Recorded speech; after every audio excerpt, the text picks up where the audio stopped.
Hello dear parents and my loving children. बच्चों, हमारा आज का जो विषय है वो है ह्यूमन डेवलपमेंट और टेक्नोलॉजी डेवलपमेंट को लेकर कि क्या टेक्नोलॉजी का डेवलपमेंट हो रहा है या ह्यूमंस का डेवलपमेंट हो रहा है।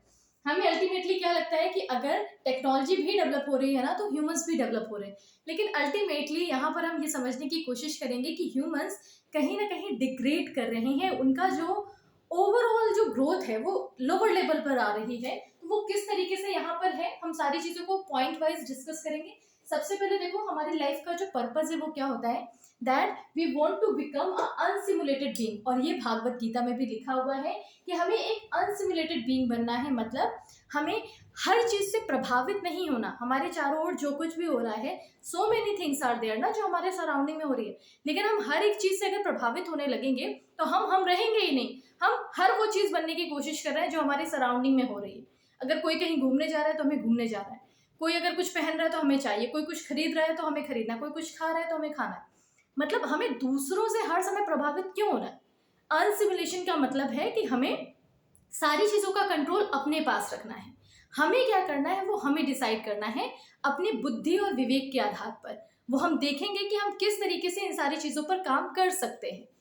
तो प्रेजेंट सिनेरियो क्या कहता है कि अगर टेक्नोलॉजी तो डेवलप हो रही है यहाँ पर, लेकिन जो ह्यूमंस का डेवलपमेंट है वो बिल्कुल भी नहीं हो रहा। हम बिल्कुल लोअर लेवल पर जा रहे हैं और इनको वन बाय वन हम यहाँ डिस्कस करेंगे। सबसे पहला पॉइंट आता है कि हमारे पास जो क्रिएटिविटी है वो बहुत ज़्यादा लूज हो रही है। हमारे पास अगर हम एंसाइंट टाइप की बात करें, जब प्राचीन काल में हमारे यहाँ जो लोग थे तो वो हमेशा क्रिएटिविटी को लेकर के आगे आते थे। उनके पास न्यू न्यू आइडियाज होते थे, उनको वो इम्प्लीमेंटेशन में लाने के लिए बहुत ज़्यादा हार्ड वर्क करते थे। तो वो सारी जो चीज़ें थी वो अभी यहाँ पर लैक कर रही है। हमारे पास क्रिएटिविटी नहीं बची। हम केवल टेक्नोलॉजी के वश में हैं और इस समय हम केवल उसी के अनुसार काम कर रहे हैं। फिर एनालिसिस पावर का लैक होना। विदाउट एनालिसिस पावर हमारे पास जो एनालिसिस करने की पावर है वो भी लैक कर रही है। हम किसी भी कंडीशन को, जो एक विजनरी फॉर्म है, एक बार जिस भी कंडीशन पर आप हैं उसकी आगे की कंडीशन को भाप लेना, उसे हम कहते हैं कि हमारे पास वो विजनरी वाला जो विजन है वो नहीं है। और ना ही हमारे पास एनालिसिस पावर है। हम चीज़ों को नहीं समझ पा रहे हैं। हमारी जो परिस्थितियां हैं हम उनको भी एनालाइज नहीं कर पाते कि ये परिस्थिति आखिर ऐसी हुई तो क्यों हुई। अगर हम ये नहीं कर पा रहे हैं तो क्यों नहीं कर पा रहे हैं। हमारे सराउंडिंग में अगर एनवायरनमेंट को लेकर के ले लीजिए कि अगर इतने ज़्यादा प्रॉब्लम्स आ रहे हैं तो क्यों आ रहे हैं, हमारे पास वो एनालिसिस पावर ही नहीं बची। देन हम बहुत ज़्यादा सुपरफिशियल हो गए। हमें ओवर नॉलेज, जो हमारे पास सतही नॉलेज है वो है, मतलब हमें ज़्यादा डीप थिंकिंग करने वाली जो प्रोसेस है वो हमारे पास नहीं बची कि हम किसी भी चीज़ के विषय में बहुत ही रूट लेवल पर जा करके सोच सके। तो हम बहुत ही सुपरफिशियल लेवल पर चीज़ों को देखना शुरू कर रहे हैं। और इसको आप फैशन इंडस्ट्री के साथ जोड़ सकते हैं, जिसमें हमें सुपरफिशियली दिखाया जाता है कि जो जो बाहर से दिख रहा है बस वही सब कुछ है। अंदर से वो व्यक्ति कैसा है हमें उसके बारे में सोचना ही नहीं। हमें हर चीज़ सुपरफिशियल चाहिए। जो ऊपर से कवरिंग जिसकी अच्छी है, जो ऊपर से अच्छा लग रहा है वो हमें चाहिए। Then destructive in spite of constructive. हमारे पास जो डिस्ट्रक्टिव आइडियाज है वो अब ज़्यादा आने लगे हैं इन स्पाइट ऑफ कंस्ट्रक्टिव। हम चीज़ों को बनाने का विश्वास नहीं रख रहे हैं कि हम ऐसे ऐसे चीज़ों को बना सकते हैं, लेकिन जो चीज़ बनी बनाई हम उसको तोड़ने का बिलीव रखते हैं। कि अगर इवन रिलेशनशिप में भी अगर हमारे पास कुछ अच्छे संबंध है तो हम वहाँ पर ये कोशिश करते हैं कि कैसे हम अपने ईगो को आगे ले जाकर दूसरे को नीचे दिखाएं।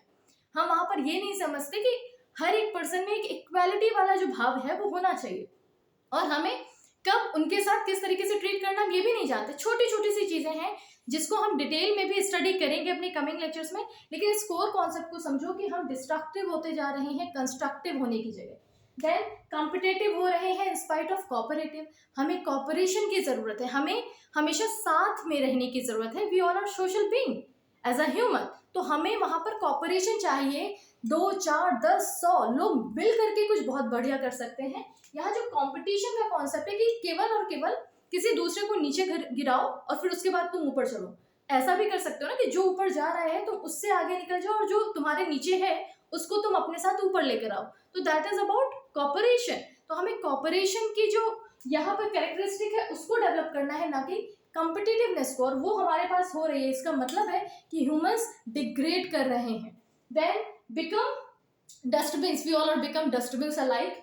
For example you can say कि अभी हमारे पास ऐसी कंडीशन है कि कोई कुछ भी चाहे वो हमारे अंदर डाल सकता है। किसी को अपने गंदे थॉट डालने वो डाल सकता है, कोई किसी को हमारे आंखों के थ्रू गंदे व्यूज देने हैं वो दे सकता है, किसी को भी कुछ गंदी चीजें सुनाना है वो सुना सकता है, एब्यूजिव लैंग्वेज सुनाना है सुना सकता है। हम गार्बेज बने बैठे हैं, हमारे अंदर जो स्पेस है हमने बिल्कुल खाली कर रखा है कि जिसे जो कुछ डंप करना है आकर डंप करो। जबकि यहाँ होना क्या चाहिए था, आपको उस स्पेस को फिल कर लेना चाहिए था पॉजिटिव थॉट्स के साथ, अपने कुछ कंस्ट्रक्टिव आइडियाज के साथ, लेकिन आपने उसे खाली रखा है और अपने आप को गार्बेज बनाया है।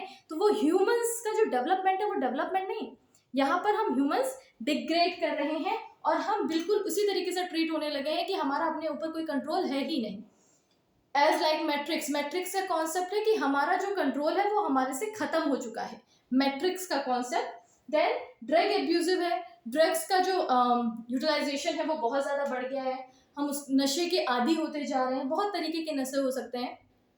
फिर स्लीपिंग पिल्स की हमें ज़रूरत पड़ती है, हम सो नहीं पा रहे हैं, हमें स्लीपिंग पिल्स चाहिए। फिर लोअर आई साइट, हमारी जो आई साइट्स है वो छोटे से ही वीक है, अब तो छोटे छोटे बच्चों की भी जो आई साइट्स है वो वीक है। तो यहाँ पर हम हर लेवल पर, physical, mental, emotional, social, spiritual, हर लेवल पर नीचे जा रहे हैं, ना कि ऊपर आ रहे हैं।